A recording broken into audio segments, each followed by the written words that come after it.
Please forgive me. My alien vampire wife returned after many years with my child in her hand. The red moon rose like a blister over the horizon, bleeding light onto the rusted skyline of New Orleans City. Vincent Cale stood in his workshop doorway, grease on his hands, a hydro spanner tucked behind his ear, and a cup of stale synth coffee in his grip. He hadn't planned to watch the eclipse. He never did anymore. But something about tonight pulled at the corner of his thoughts, like an itch from a scar he no longer remembered getting. The old workshop behind him whirred softly with its machines, half-functioning repair bots, a disassembled hover bike from 2 decades ago, and a lonely vending unit that only ever dispensed miso soup no matter what button you pressed. He liked the silence. It had been his companion for 13 years, until she walked out of it. She emerged from the shadowed street with the moonlight dragging red across her hair. She was tall, her long ears twitching at the sounds of the city, and her eyes, still that haunting silver blue, locked onto his like magnets finding metal. In her arms, a child clung to her shoulder, small, wide-eyed, silent. Vincent blinked, once, twice, slowly. "Well," he said, his voice flat from disuse, "I guess that explains the tingling in my chest." She stopped 5 paces away. "Please forgive me." That was all she said. No explanations, no excuses. Just that, in the same voice that used to hum starship navigation codes to help him sleep. The coffee cup slipped from his hand and shattered on the pavement. He didn't move. Neither did she. The child squirmed in her arms and looked at him with cautious curiosity. Her ears, pointed, smaller, matched her mother's. Her pupils were wide and dark, not quite human, not quite alien, and nestled under her lower lip, just barely visible in the flicker of moonlight, were the tiniest pair of fangs. Behind Vincent, something clanked and whirred. Then a small, boxy bot with tinfoil wings rolled into view. "Intruder alert," Milo blared. "Activate security mode, deploying, stink spray, because that's all we have. Stink spray armed." "Milo, don't!" Vincent didn't turn his head. "That's not an intruder." The bot beeped uncertainly. "Not intruder?" "Confirm identity." Celia took a step forward and opened her mouth to speak. "Never mind," Vincent muttered. "You'd blow a circuit trying to scan her." Milo considered this. "Can I scan the child?" "No," Celia said, her voice firmer now. "She's tired." Milo retreated with a grumble about inconsistent protocols and emotionally complex humanoids. Vincent ran a hand down his face. He hadn't shaved in 3 days and probably smelled like motor oil and sadness. "Why now?" he asked. "After all this time?" Celia didn't answer right away. Her eyes never left his. "She needed to meet her father," she said, "and I had nowhere else left to run." He looked at the girl. She blinked up at him, her fingers twining into her mother's long white coat. She didn't seem scared, just curious. Curious in that cautious way children get when they're deciding whether a new adult is going to be a source of snacks or lectures. Vincent sighed, a long, low sound, full of years.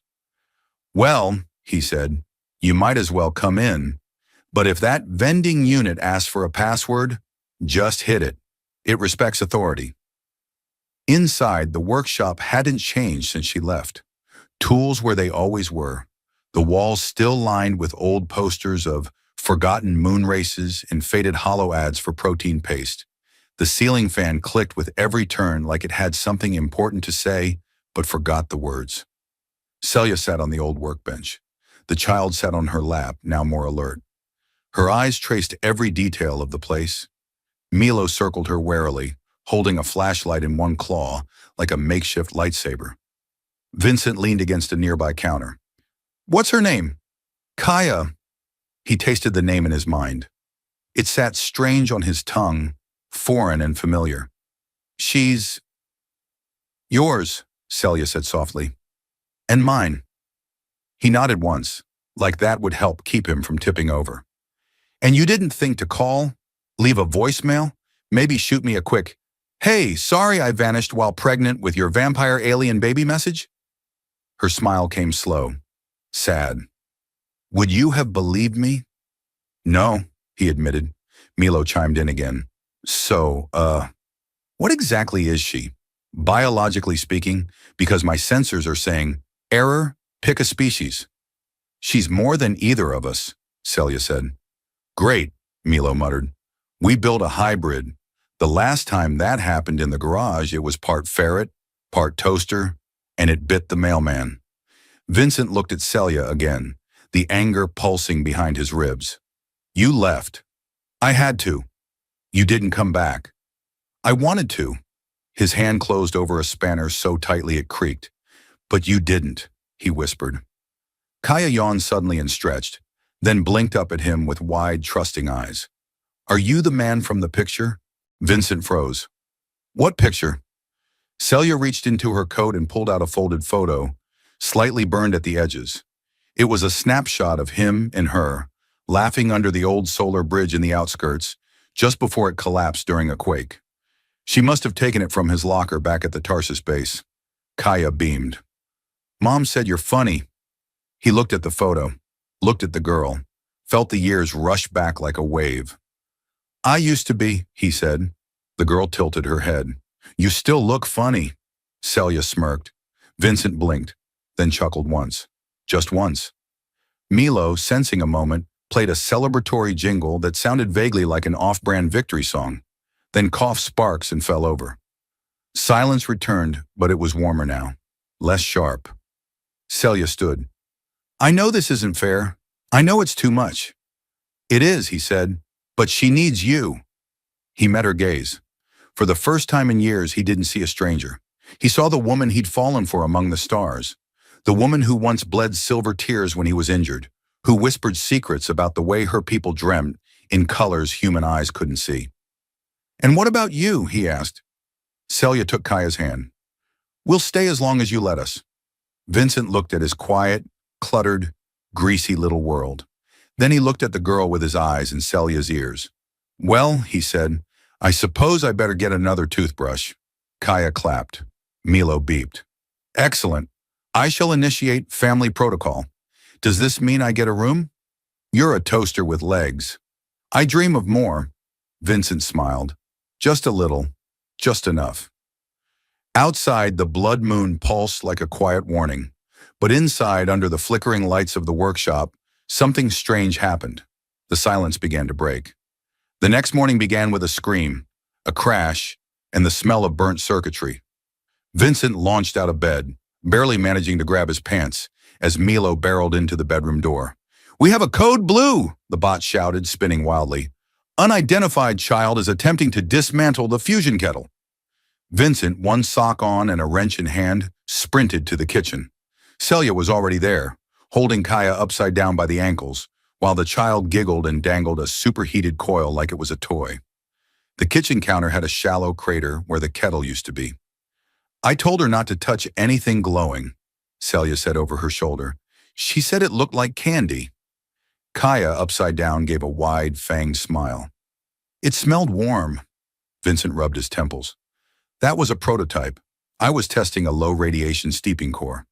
I fixed it, Kaya said, now right side up. She waved the coil like a victory flag. I think it works better now. Milo hovered close, charred on one side. Better? It brewed the air. Vincent turned away, muttering something about child-proofing the gravitational appliances. He grabbed 2 mugs, one chipped, one suspiciously sticky, and filled them with coffee from a backup brewer humming peacefully in the corner. They sat at the cluttered table, Celia nursing her drink while Kaya drew patterns on the tabletop with a laser stylus that Vincent swore he locked in a drawer. The girl had a talent for finding things, or maybe making them. He wasn't sure yet. So, he said between sips, are we going to talk about it? Celia stared into her mug. About what? Everything. He gestured vaguely at the room. The blood moon, your disappearing act. Our half-vampire child experimenting with atomic brewing. Celia sighed. It's not easy. That's an understatement, like saying black holes are just a bit hungry. Kaya hummed softly and sketched what looked like a 5-dimensional cube with cat ears. Milo analyzed it and promptly rebooted. We were on Denevara when the purge began, Celia said at last. They found us. Vincent stopped stirring his coffee. Who? She hesitated. The Crimson Caste. Purists. My people, some of them, believe that hybrid offspring are dangerous, that we dilute our line, make us unstable. Vincent looked at Kaya, who was now animating her cube drawing to dance across the table with holographic feet. She seems pretty stable, he said. For now, Celia murmured. He frowned. What does that mean? Her biology isn't settled. It's still adjusting. Human and Etherian DNA aren't exactly compatible. Her blood has to make choices. Sometimes that causes side effects. Like what? Spontaneous levitation, emotional projection, temporary duplication. Last week, she sneezed and turned invisible for 6 hours. Kaya raised a hand. I still don't know where my other self went. Vincent blinked. Other self? I think she moved to the attic, Kaya said cheerfully. She's quieter. Vincent put his mug down slowly. Right. He leaned back in his chair and exhaled. 13 years of silence, and now he had to relearn parenting through quantum anomalies and possibly spectral roommates. This crimson cast, he said. Are they coming here? They never stopped, Celia said. I've been on the run for years. The only safe place I had left was here. With you. He stood and began pacing. So now I'm on their list too? You were always on it. That's very comforting. Kaya slid out of her chair and skipped over to Milo, poking his metallic shell until he reactivated with a startled beep. Initiate breakfast sequence, she declared. I am not a chef, Milo replied. My culinary database contains exactly 3 recipes, and one of them is burnt sandwich. I like burnt, Kaya said. Vincent gave Celia a long look. So what now? We stay low. We blend in. He raised an eyebrow and gestured to Kaya, who had now programmed Milo to juggle eggs telekinetically. Subtle, Celia smiled faintly. She's learning. Vincent leaned on the counter. We're going to need help. I can retrofit the security grid, maybe rebuild the old defense drones. They'll need upgrades, she said. Crimson agents are faster now, smarter. I can be fast and smart. When I've had coffee. Kaya pointed a finger, and the eggs exploded in midair, releasing a sulfurous cloud. Milo screamed and retreated under the sink. Vincent coughed and waved away the smoke. This is going to be fine, Celia laughed softly. You're lying to yourself. Only a little, he admitted. I'm trying optimism. It's weird. They spent the rest of the morning rewiring the perimeter nodes. Celia used her claws to bypass encryption, and Vincent handed her tools while pretending not to stare at her too long. It was strange, familiar and foreign, like remembering how to dance with someone you used to know. Kaya supervised. She wore one of Vincent's old goggles, too big for her head, and issued orders to Milo, who now insisted he had a lead engineer title. That afternoon, a drone buzzed at the door. Vincent peered through the feed and groaned. Government, he muttered. Of course, Celia tensed. Should I hide? Let's try honesty. It's a new strategy. He opened the door. A woman in a gray coat stood with a data pad and a look of bureaucratic fatigue. Mr. Kyle, Planetary Defense would like to ask you a few questions. Routine registry updates. Vincent nodded slowly. Sure, I love routines. The woman stepped inside. She noticed Kaya, who waved. Her eyes narrowed. She's my niece, Vincent said quickly. From Luna 3, energy sensitive, allergic to processed data. The woman squinted. She looks Netherian. Vincent chuckled. You know kids these days. Genetic mods, fashioneers, little fangs. It's the rage. Kaya bared her teeth in a big grin. Rawr! The woman flinched. Adorable, Vincent added. The official checked something on her pad. You've been off the grid for a while, Mr. Kell. I like it quiet. We've had reports of off-world activity in this sector. Unregistered ships, unauthorized landings. Haven't seen any, he said. Any strange behavior from your niece? She turns invisible sometimes, Milo offered from the sink. Vincent kicked him gently. The woman frowned. We'll be monitoring the area. If you see anything unusual is subjective, Vincent said. But sure. She gave one last suspicious look, then left. The door hissed shut. Celia exhaled. Vincent locked it. Well, that was subtle. She'll be back, Celia said. Kaya jumped onto the couch and declared, "I'm bored." Vincent turned to her. "You want to help build a perimeter shield? Will it explode?" "Possibly." "I'm in." Milo beeped. "I suggest helmets." Vincent smiled despite himself. "You're starting to fit in." Celia touched his hand lightly. "This is dangerous." "So's breathing," he replied. "But I'm glad you're here." Outside, the red hue of the moon still lingered on the edges of the sky. Inside, a strange kind of warmth spread through the chaos. Vincent didn't know what was coming, but he knew somehow they'd face it together. It was around the third sandwich of the day, halfway through a questionable peanut-flavored algae wrap, when Vincent's perimeter alarm pinged for the 8th time in 3 hours. At first, he thought it was a glitch. He had rewired the outer sensors with parts scavenged from an old amusement park ride. But when Milo's voice chirped, "Definitive anomaly detected, approximately 32 meters east, possibly moving in interpretive dance patterns," he put the sandwich down. He tapped into the external camera feed and squinted. The view shimmered, distorted by heat or cloaking interference. A blur flickered between the half-dead plasma shrubs lining the yard.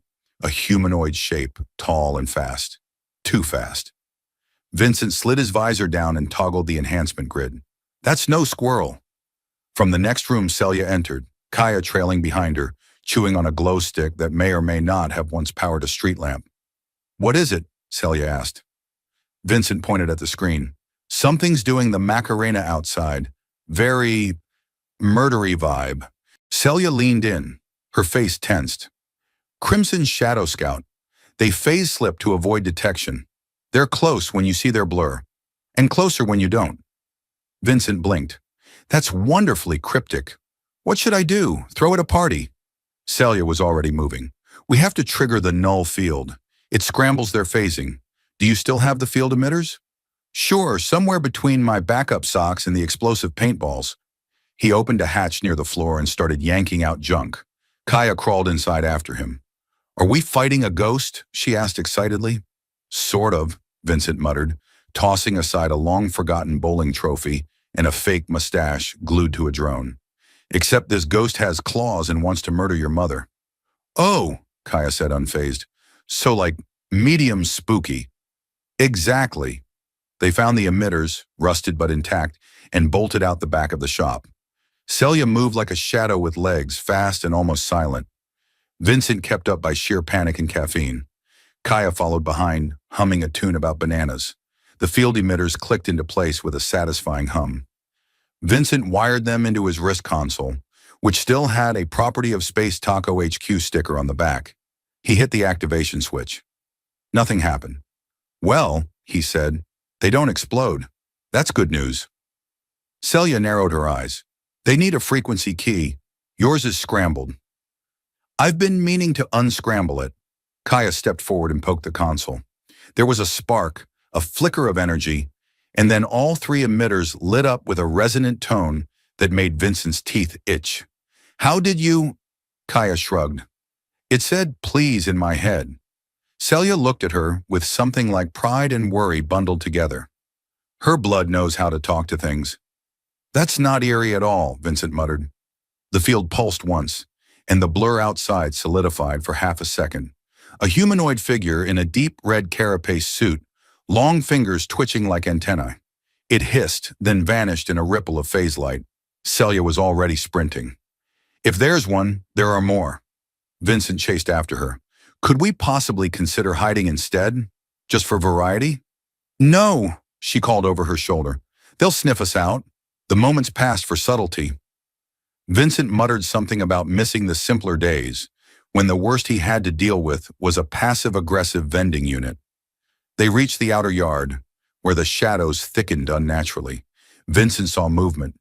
2 more figures, one crawling along the wall like a spider, the other floating with slow, eerie grace. Kaya ran toward them. "Wait!" Vincent shouted. Kaya didn't stop. She extended her hands, eyes glowing faintly now, and then said, "Stop being weird." A pulse of energy rippled from her chest, warm, bright, like sunlight filtered through a dream.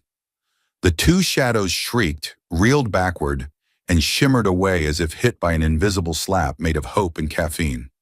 Vincent caught up and grabbed her shoulders. You okay? She nodded. They didn't like my inside voice. Celia knelt beside her.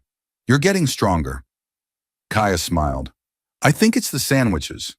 Vincent nodded sagely. Food is power, especially peanut algae. They returned to the shop, locking down every entrance. Milo had set up the emergency lights, which flashed pink and gold in a pattern that, according to the manual, was labeled Party Caution. I believe we are now in a state of maximum alert, Milo announced. Also, someone left the fridge open, and the pickled fungus has evolved. Vincent slumped into a chair. So, Crimson agents, shadow stalkers, our kid emits anti-vampire shockwaves. Anything else? Celia stood near the window, watching the sky. The moon is bright tonight. That doesn't help, Vincent said. It's a warning. Netherian blood reacts to lunar shifts. The blood moon is more than just color. It awakens traits, sometimes ancestral, sometimes forbidden. Vincent pointed at Kaya. Is she going to turn into a bat? No, Celia said calmly. But her dreams may reach other minds, even ones far away. Kaya was already curled up on the couch, eyes half-lidded. I dreamed of a city made of bones, she murmured, and they were singing. Vincent rubbed his eyes. You know, most kids her age dream of flying bikes or candy. Celia looked troubled. She's linking. She's calling out. To whom? Celia shook her head. We won't know until they answer. Vincent walked to the table, opened a drawer, and took out a pack of glow-in-the-dark stress balls. He handed one to her. For what it's worth, he said, I've dealt with worse situations. She looked skeptical. Like what? I once built a rocket-powered vacuum cleaner. It achieved escape velocity. She smiled faintly. Did it come back? No, he said, but my landlord did, and he brought a lawyer. They both laughed. It was quiet, tired, but real. Outside, the wind shifted. A high-pitched keening echoed from the ridge behind the shop. Not natural, not friendly. Vincent looked at Celia. You think they're done? No, she said. They're just testing us. Kaya snored gently from the couch. Milo floated above her, armed with a plunger and what looked like a glitter bomb. Vincent took a deep breath. Well, good thing I'm still rebuilding the sentry cannons. You're rebuilding them? Celia asked. Well, Vincent said, I was going to start tomorrow. Maybe. She shook her head with a smile. Just like old times. Vincent glanced at her, then at Kaya. Not quite. Old times didn't have her. Celia stepped closer, touched his arm. That's what makes it better. He didn't answer. Just stood there, under the humming lights, listening to the pulse of alien technology and the breathing of a half-alien child. And in the distance, something else breathed too. Watching, waiting. The night hadn't ended so much as it had taken a coffee break. At precisely 3:07 a.m., the stars above Vincent's workshop blinked out one by one, not from clouds or malfunctioning sky domes, but as if something large and extremely impolite had parked itself between the planet and common sense. Vincent, already halfway through rewiring the sentry cannon's targeting matrix with a soldering wand in his teeth, paused and squinted through the roof hatch. That, he mumbled, is either a stealth ship or the galaxy's worst lampshade. Celia stood beside him, arms crossed, eyes narrowing in that ancient way she had, like she could see through time and was disappointed in it. That's a beacon crawler, she said, crimson cast vessel, scanning for trace genetics. You mean it's looking for Kaya? She nodded. Or me. Or you, if they remember how much they hated your jokes. Well, in my defense, I told that one about the vampire dentist to lighten the mood.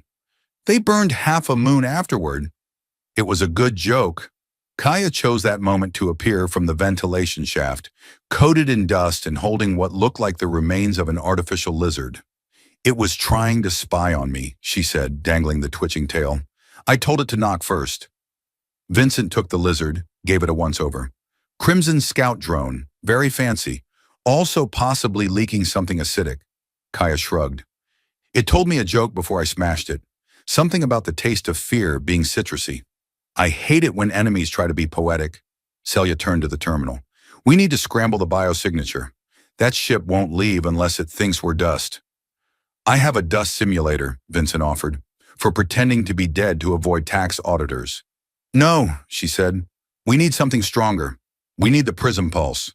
Vincent groaned. Oh no, the pulse? You still have it? I mean, technically, yes. It's in the shed, inside the angry box. You still haven't disarmed the box? I lost the manual, Celia sighed. We're going to the shed, Kaya clapped. Field trip. The shed was not so much a building as it was a collection of regrets and patchwork panels glued together with ancient hope. Vincent approached cautiously, holding a banana as a peace offering. The angry box inside sat on a pedestal, blinking red and humming what sounded suspiciously like the intro to a very aggressive opera. He held out the banana. Hey, buddy, long time. Just need the prism pulse. No sudden explosions, okay? The box growled. Celia stepped forward, eyes flashing. Let me try. Vincent backed away with a shrug. Be my guest. Celia whispered something in Etherian, a language Vincent always thought sounded like a cat arguing with a synthesizer, and the box hissed. Slowly, reluctantly, it opened with a wheeze of steam and sarcasm. Inside lay the prism pulse, a crystalline rod mounted in a gyroscopic frame, pulsing faintly with energy that didn't obey conventional physics. Kaya reached out, mesmerized. It sings, she said. Don't touch it, Celia warned. It scrambles molecular identity. Use it wrong, and you might turn into a chair. A nice chair? Kaya asked. Vincent carefully lifted it. Depends on your definition of lumbar support. Back inside, they mounted the pulse to the rooftop beacon array. Vincent adjusted the coordinates while Celia input the dampening vectors. Kaya watched, floating upside down because apparently she could do that now. Okay, Vincent said. Once I activate this, our whole biosignature will be inverted. Will appear as dust mites to any scan. Won't that confuse Milo? Kaya asked. I'm already confused, Milo said from behind them. I prepared a celebratory meal and no one came. What did you make? Vincent asked, still typing. Boiled air and toast. I'm touched, really. He hit the switch. The pulse flared, and for a moment reality hiccuped. Vincent felt his atoms second-guess their positions, and then everything snapped back into place. The stars reappeared. The ship in the sky dimmed and slowly glided away like a disappointed parent. It worked, Celia said. Kaya spun in a slow barrel roll. I feel tingly. You always feel tingly, Vincent replied. You're like static electricity in a dress. Celia turned to him. That won't hold them off forever. I know, he said, but it buys us time. They gathered around the central console. Milo handed out cups of warm root tea that tasted mostly like rubber, but Vincent drank it anyway. Kaya stared at the holomap. They'll come back, won't they? Yes, Celia said. They always do. But we're not just going to run again, right? No, Vincent said firmly. This time we prepare. Milo lit up. I have a defense plan. It involves 30 rubber ducks and 1 highly magnetized rake. Vincent patted him. Let's call that Plan F. What about Plan A? Kaya asked. That's the part where I call in favors I swore I'd never touch again. Celia looked intrigued. From whom? He tapped the console. A few old friends. Smugglers, tinkerers, one guy who lives in a black hole and makes really good chili. You trust them? I trust their hatred of authority. Outside, the wind shifted again. The air carried a faint hum, energy building in the distance. Kaya tilted her head. Something's listening. Vincent turned. You mean scanning? Number, I mean really listening. Like it's hearing me think. Celia stiffened. She's linked again. Vincent sighed. We really need to figure out an off switch for that. Kaya blinked. You want to turn off my thoughts? No, just maybe add a dimmer. Celia put a hand on Kaya's shoulder. We'll train tomorrow. I'll teach you how to shield your mind. Kaya nodded. Okay, but only after waffles. Non-negotiable, Vincent agreed. They all stayed up a little longer, tweaking defenses, upgrading Milo's attitude processor, which resulted in him briefly developing a country accent, and making a list of everything they needed to survive the next encounter. Vincent looked at Celia across the cluttered room. You ever think we'd end up like this? She smiled faintly. Not exactly, but I don't mind. Kaya was already asleep on the floor, hugging a wrench like a teddy bear. Milo dimmed the lights. Vincent leaned back, closed his eyes and whispered, "This is home now." Celia didn't answer, but her silence felt like agreement. Outside, the stars blinked back in, one by one, watching, waiting, but not yet falling. The following morning began, as many perilous mornings did, with a malfunctioning toaster launching 2 slices of quantum bread directly into Vincent's forehead. He staggered back with a grunt, caught one of them midair, and took a bite without thinking. Uncertainty flavored. Kaya giggled from under the breakfast table, where she had assembled a small fortress of spare parts and was teaching a screwdriver how to sing. Milo hovered beside her, attempting to harmonize and failing spectacularly. Celia stood by the window, arms folded, watching the horizon where a faint shimmer hinted at movement, distant and deliberate. "They're still out there," she said, not turning around. "Just beyond the ridge. I can hear their carrier's pulse." Vincent chewed and squinted at the console. "I boosted our stealth field with a coat of anti-detection varnish and 3 teaspoons of garlic oil. Not because it helps, but because it makes me feel better." Kaya peeked up. "Maybe they're waiting for snacks." "Invading armies rarely do brunch," Celia said. "Then they're not doing it right," Vincent muttered. He tapped the side panel and the main holomap shimmered on. Blips clustered on the far side of the canyon, just outside their scrambler's effective range. Crimson scout units. Small, fast, unfriendly. Vincent zoomed in on one of the scouts. "That's a Mark IV Bloodhound probe. Picks up trace scent molecules across time windows. We're talking next-level creepiness." "Can we stop it?" Kaya asked, climbing out from under her fortress. Celia nodded. "But not by waiting. We have to disrupt the signal link between them and the mothership." Vincent raised a brow. "That's easier said than done. The link is quantum entangled, untraceable by normal tech. You'd need something like Kaya," Celia interrupted. Kaya blinked. "Me?" Celia knelt. "Your mind links to higher spectrums. You don't just receive thoughts, you can push them. If we focus that ability, you can jam their connection." Vincent frowned. "Are we sure about this? She's 7. "I'm 7.5, Kaya corrected. Celia looked at her daughter. "Only if you're ready." Kaya thought for a moment, then stood taller. "Okay, but I want a snack afterward. A good one. Not algae." "Deal," Vincent said, ruffling her hair. The plan was ambitious. Celia had Vincent construct a resonance frame from spare parts, plasma coils, neural buffers, and one old karaoke microphone. Kaya stood in the center, gripping the mic like a pop star about to debut her first single. "This feels silly," she said. "That means it's working," Vincent replied. Celia guided her through breathing exercises, which Kaya immediately turned into a humming game. But soon her eyes dimmed, her breathing slowed, and the air around her began to pulse. "She's linking," Celia whispered. "Now tell the probes to forget." Kaya concentrated, her brow furrowed. The air vibrated. A few screws danced across the table. Vincent watched the holomap.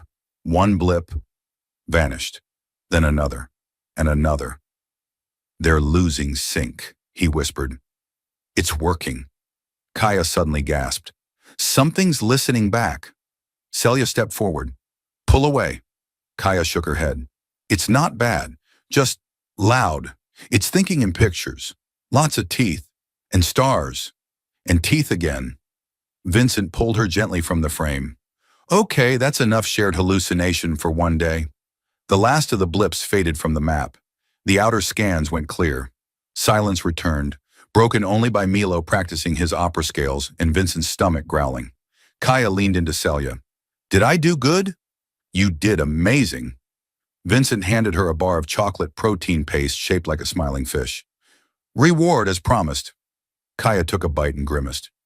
It lied about being chocolate. That's part of the adventure.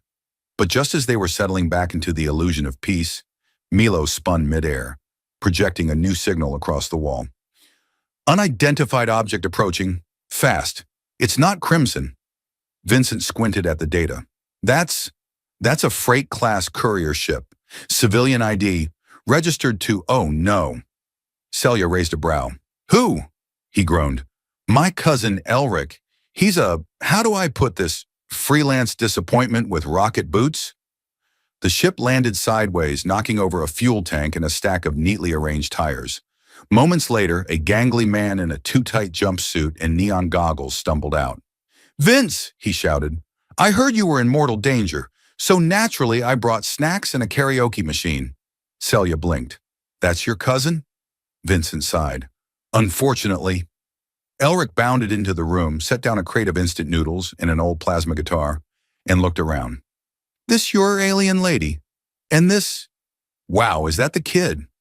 So you did the whole forbidden interspecies romance thing, huh?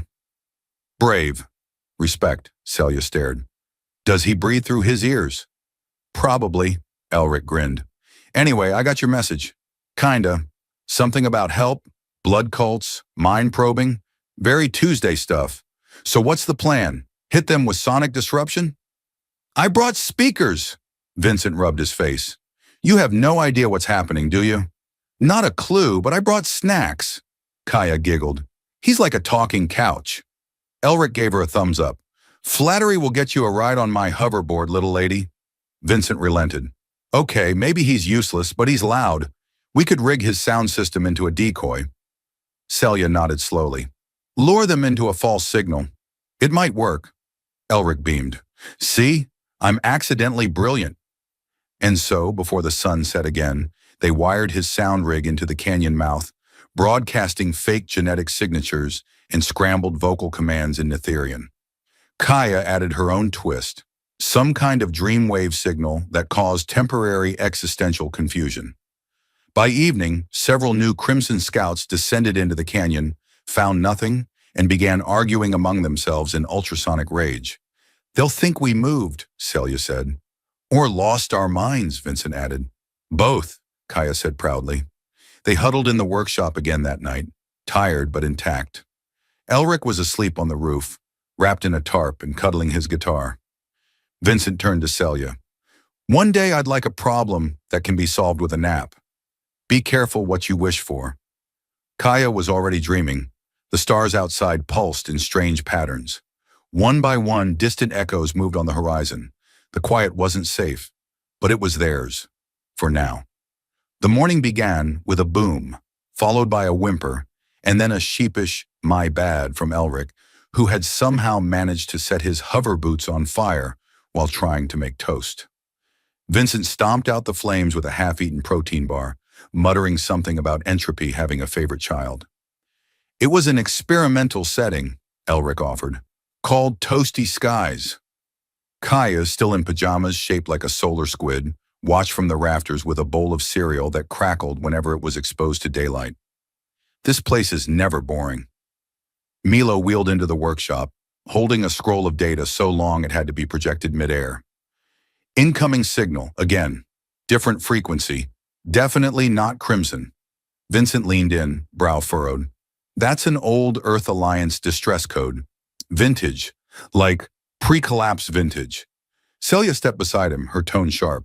Where's it coming from? Milo projected the map again. A blinking beacon shimmered deep within the canyon Kaya had once called the Whispering Teeth. That's a trap, Vincent said immediately. Definitely, Celia agreed. Should we go check it out? Of course. They were both clearly aware this was a terrible idea.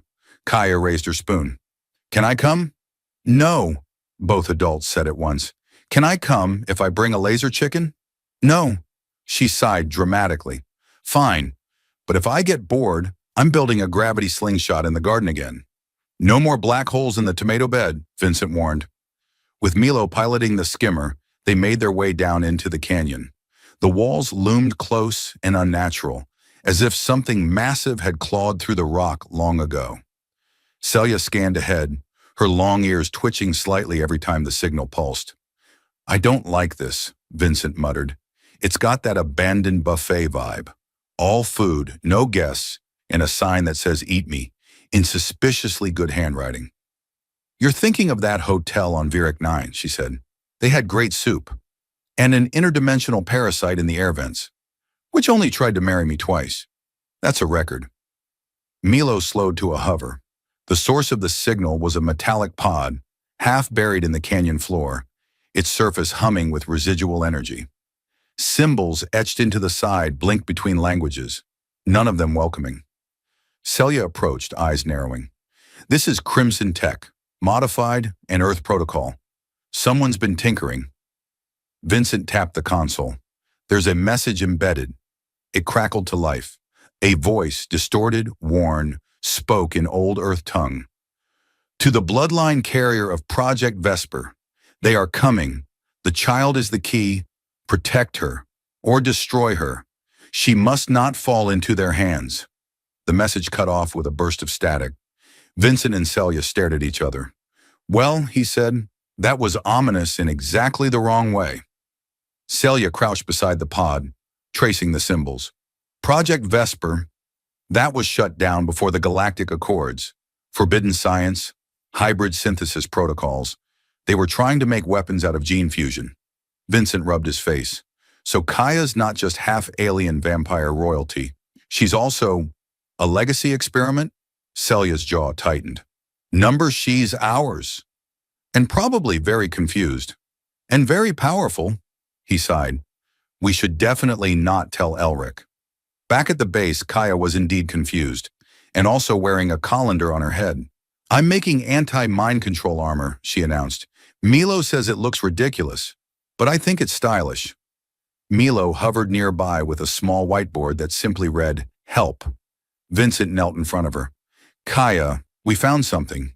It sort of confirms what we guessed. You're special. I already knew that.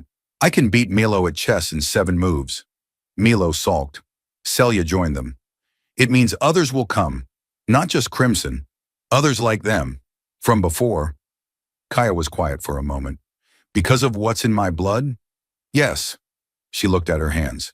Can I explode people with my mind? Vincent winced. Let's aim lower. Like short-circuiting their shoelaces. Kaya giggled. Deal. Elric burst into the room carrying a bag of jelly beans and a flare gun. Okay. What did I miss, and how many of my limbs are in danger? Vincent gave him the shorthand version. Project Vesper, the pod, the message. Elric chewed thoughtfully on a jelly bean that turned his tongue green. So your kid's a genetically altered miracle with intergalactic importance? Awesome. Can she do my taxes? Not yet, Vincent said, but we're working on it. Celia turned serious. We need to train her, properly. Not just powers, control. And to do that, Vincent nodded. We need someone who's done this before. Elric's eyes widened. You're not thinking of him. I am. Oh boy. Milo's whiteboard now read, Please tell me this does not involve the Moon Monk. It involves the Moon Monk, Vincent confirmed. Kaya's eyes sparkled. Is he magical? He thinks so, Vincent muttered. Celia opened a secure channel. He owes me a favor, one I never planned to collect. Elric handed Kaya another jelly bean. Kid, if you meet this guy, don't stare directly at his beard. It might be alive. That night, the stars above the ridge flared briefly as something blinked into orbit, silent, observing, not yet moving. Kaya sat on the roof, colander helmet still in place, watching the sky. They're all afraid of me, she whispered. Vincent sat beside her. That's because they don't know you. She looked at him. Do you? He smiled. I know you hate algae. I know you love awful knock-knock jokes. I know your laugh can scare away nightmares. Kaya leaned against him. Do you think I'll ever be normal? I hope not. She smiled softly. Me too. Behind them, the console beeped once. The Moon Monk had answered, and he was already on his way. The Moon Monk arrived wearing a cloak made entirely of expired coupons, claiming it was enchanted to resist mind control and fruit flies. He hovered 2 inches above the ground at all times, refused to blink more than once an hour, and only communicated through riddles, song lyrics, and unsolicited life advice. Naturally, Kaya loved him immediately. You smell like books and tea and maybe socks, she said on their first meeting. The Moon Monk replied with, All knowledge begins with snacks. and handed her a biscuit that changed flavor depending on who held it. Celia pulled Vincent aside. "Are you sure he's not just insane?" Vincent shrugged. "Maybe, but he's good at what he does. Trained an entire generation of telepaths before the collapse, and also claims to have wrestled a sentient asteroid into submission using only interpretive dance." Celia rubbed her temples. "I miss simpler enemies, like orbital death rays." Training began at dawn, or as the moon monk called it, the moment of breakfast destiny.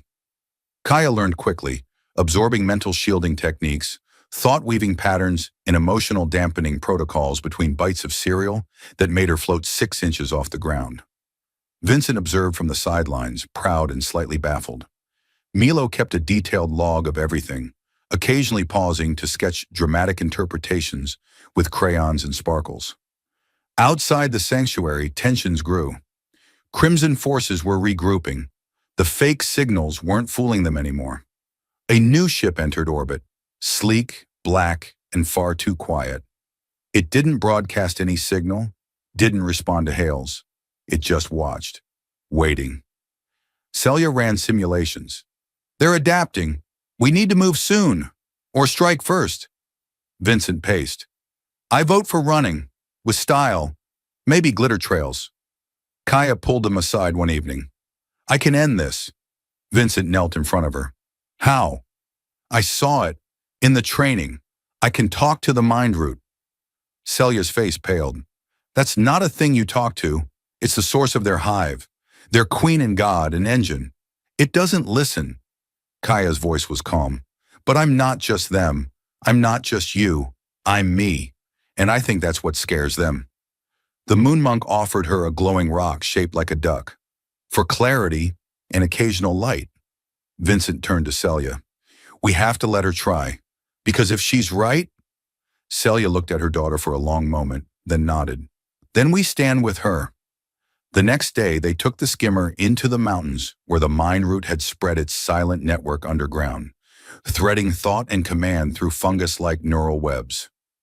Milo stayed behind to protect the base. Elric stayed behind to protect Milo, which everyone agreed was the more likely scenario. Kaya stood at the edge of the growth, her mind open, the moon monk humming something that sounded suspiciously like an old love ballad from Neptune. The connection hit her like a thunderclap. 1,000 thoughts, not words, not even pictures. Just feelings. Ancient hunger. Purpose without emotion. A logic that did not account for mercy or uniqueness. Kaya pushed back. She didn't argue. She didn't plead. She introduced herself. "I am Kaya. I am not you. I am not only them. I am something new." The mind root recoiled, alien yet intrigued. She showed it her memories, jelly beans and bad jokes, floating cereal and rooftop laughter. It didn't understand, but it paused. And in that pause, she asked a question no one had ever asked the mind root. "What do you fear?" The answer came slowly, not in words, but in the sensation of losing self, of voices no longer obeying, of identity dissolving into infinite choices. Kaya held out her hand, not in defiance, not in anger, but in invitation. You don't have to be alone in one thought. For the first time in its existence, the mind root hesitated, and then, gently, it pulled back. The neural network dimmed. The tremors stopped. The orbiting ship blinked out of existence, as if erasing itself from reality. Celia ran forward and caught Kaya as she collapsed, drained but smiling. The danger had passed, not by force, but by choice. Back at the sanctuary, the skies cleared. The crimson forces retreated. The stars seemed just a little brighter. Vincent watched Kaya sleep and whispered, "You saved the galaxy with a hug, essentially." Celia brushed Kaya's hair back. "With a choice. That's more powerful than war." Elric celebrated by trying to deep-fry jelly beans and accidentally discovering a new form of edible plastic. Milo was awarded honorary knighthood by Kaya and wore a cardboard crown with surprising dignity. The moon monk departed at sunset, muttering something about soup and destiny. He left behind a note that simply read, "Beware vending machines with ambition." In the weeks that followed, the world didn't exactly return to normal, but it found a new one. one where Kaya attended a school half on Earth and half in orbit, where Celia and Vincent rebuilt their life one joke, one awkward hug, and one nearly exploding toaster at a time. One evening, Vincent stood with Celia on the roof, watching Kaya teach Milo how to juggle with anti-grav pebbles. "She changed everything," he said. "She changed us," Celia replied. He looked at her soft and steady. "I forgave you, you know." Celia nodded. "I never stopped hoping you would." They watched the stars. No warships, no signals, just silence and starlight. Kaya laughed below, the sound echoing across the quiet landscape. Vincent smiled. "She's going to be okay." Celia reached for his hand. "We all are." And for the first time in a long, long time, that felt true. The end.